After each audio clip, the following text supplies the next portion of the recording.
जय श्री कृष्णा, राधे राधे। आज हम कार्तिक मास के छठे अध्याय की कथा सुनेंगे। बोलिए श्री विष्णु भगवान की जय, लक्ष्मीपति नारायण की जय। छठे अध्याय की कथा सुनने से पहले गणेश जी भगवान की कथा कहानी कहेंगे। श्री गणेशाय नमः। एक बुढ़िया थी, वह कार्तिक नहाया करती थी। वह रोज गणेश जी की पूजा भी करती थी। एक दिन उसे बाहर जाना पड़ गया। उसने अपनी बहू से कहा कि मुझे बाहर जाना है, इसलिए तू मेरे गणेश को नहला धुला कर पूजा कर लिए और मेरे गणेश को अच्छी तरह भोग भी लगाना। बहू ने कहा ठीक है। पहले उसने ठीक है तो कर ली, परंतु बाद में उसे बहुत ही गुस्सा आया। बुढ़िया तो कहकर चली गई। फिर वह क्या करती थी, वह बच्चों के साथ ही गणेश जी को आवाज लगाकर नहला दिया करती थी। बच्चों के साथ ही गणेश जी को आवाज लगाकर खाना भी खिला दिया करती थी। वह बच्चे के साथ ही नहलाकर खाना खाकर खेल लिया करते थे, परंतु बहू को गुस्सा बहुत आता था। कहती थी मेरे पास तो पहले ही बहुत काम था, घर का काम और बच्चों का।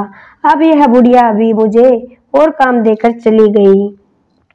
एक बार की बात है, बुढ़िया का काम करते हुए बहू को बहुत गुस्सा आया। उसने क्या किया, गणेश जी को खूब गरम गरम उबलते हुए पानी में नहला दिया। इससे गणेश जी बुढ़िया की बहू पर को देखकर हंसते रहे। इससे उसको और भी गुस्सा आ गया। यह तो मुझे देखकर हंसता रहता है। उसने गुस्से में गणेश जी को बाहर फेंक दिया। जब उसने बाहर फेंक दिए तो पड़ोसन ने उसे उठाकर फटकार कर अपने घर ले आई। पड़ोसन तो खूब गणेश जी की पूजा करने लगी। अब उसके घर में तो खूब अन्न धन के भंडार भर गए। घर में खूब चहल पहल रहने लगी, खूब सब खुश रहने लगे। अब बुढ़िया के घर में हानि आती गई, यहाँ तक कि खाने के लिए भी कुछ नहीं रहा। इससे बहू बेटे बहुत ही दुखी रहने लगे।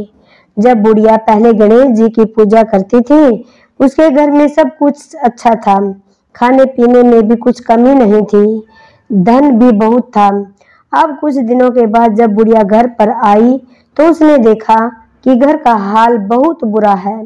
आते ही उसने अपनी बहू से पूछा कि मेरे गणेश जी कहाँ हैं? तू मेरे गणेश जी की अच्छी तरह पूजा करती थी या नहीं? वह कहने लगी मैं तो बच्चों के साथ ही आवाज लगाकर तेरे गणेश जी को नहला देती थी और बच्चों के साथ ही खाना खिला देती थी। आवाज लगाने से जल्दी आ जाते थे। बुढ़िया ने कहा अच्छा, बहुत बढ़िया। बुढ़िया बहुत ही खुश हुई। फिर वह अपने गणेश को घर में देखने गई। कहीं पर भी गणेश जी नहीं मिले।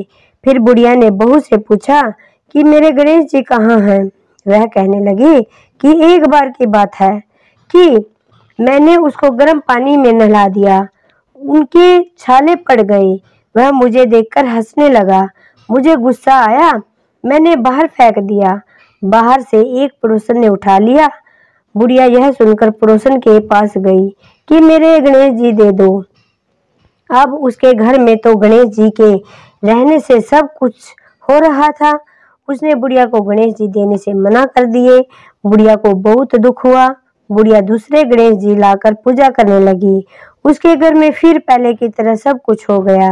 सुनने वाले का भी भला, सुनाने वाले का भी भला।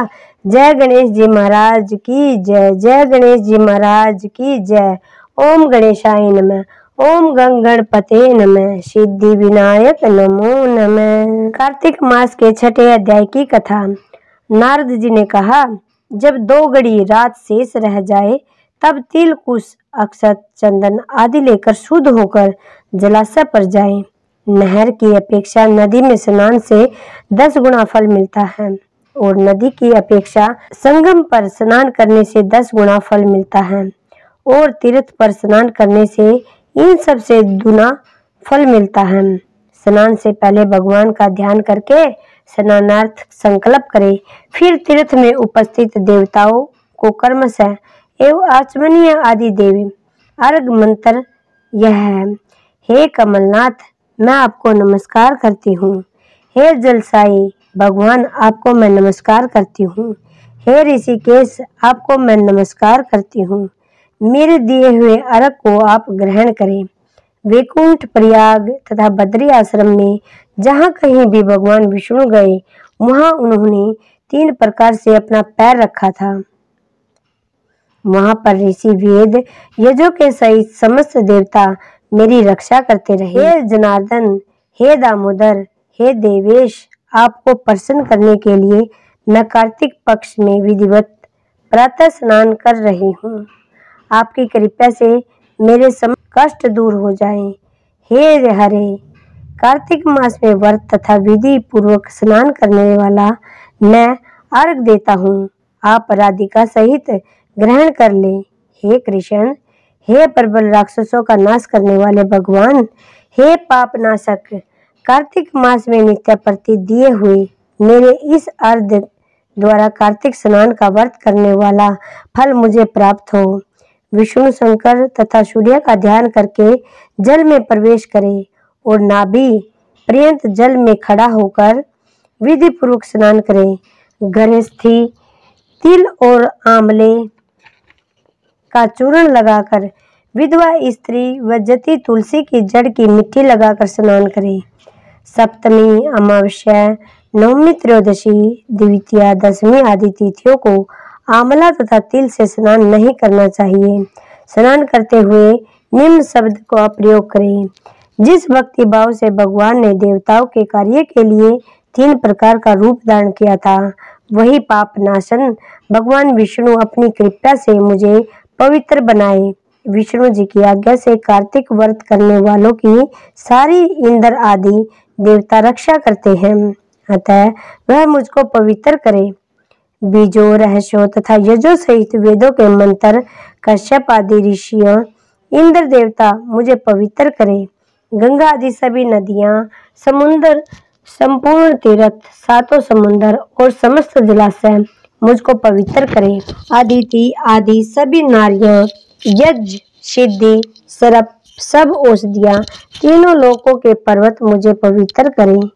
इन शब्दों को कहकर स्नान के बाद व्रती हाथ में पवित्र धारण करके देवता, ऋषि, मनुष्य तथा पितरों का विधि पूर्ण तर्पण करते समय जितने भी तिल अर्पण में रहते हैं, उनसे वर्ष पर्यंत व्रती के पितृगण स्वर्ग में वास करते हैं। इसके बाद व्रत करने वाला जल से निकलकर शुद्ध वस्त्र धारण करे और प्रातःकाल के सब कार्यों से निवृत्त होकर पुनः भगवान विष्णु का पूजन करे। समस्त तीर्थों के सारे देवताओं का स्मरण करके भक्ति पूर्वक सावधान होकर चंदन, फूल और फलों सहित भगवान विष्णु को फिर अर्घ दें। अर्घ मंत्र का अर्थ यह है, पवित्र कार्तिक मास में मैंने स्नान किया है। हे विष्णु जी, राजा के साथ आप मेरे दिए अर्घ को ग्रहण करें। इसके बाद चंदन, फूल और तंबाकू, पान आदि से वेद पाठी ब्राह्मणों श्रद्धा पूर्वक पूजन करें और बार बार साष्टांग प्रणाम करें। ब्राह्मणों के दाएं पैर में तीर्थ रहते हैं, मुख में वेद और सारे अंगों में देवता निवास करते हैं। अपने कल्याण की कामना रखने वाले लोग न इसका आचमन करें और न इसके साथ विरोध करें। फिर एकाग्रचित्त से भगवान विष्णु की प्यारी तुलसी का पूजन करें, उनकी परिक्रमा करें तथा उनको प्रणाम करें। हे देवी, हे तुलसी, देवताओं ने ही प्राचीन काल से तुम्हारा निर्माण किया है और ऋषियों ने तुम्हारा पूजन किया है। हे विष्णु की प्यारी तुलसी, आपको मैं नमस्कार करती हूँ। आप मेरे सब पापों को नाश कर दो। इस प्रकार भक्ति पूर्वक जो लोग कार्तिक व्रत को करते हैं या उसका अनुष्ठान करते हैं, वह संसार में सुखों को भोगकर अंत में वैकुंठ धाम को प्राप्त करते हैं। सारे रोगों का नाश करने वाला, पापों को नष्ट करने वाला, मनुष्य को श्रेष्ठ बुद्धि देने वाला, धन आदि का साधन, मुक्ति और कोई उत्तम व्रत इन संसार में नहीं है।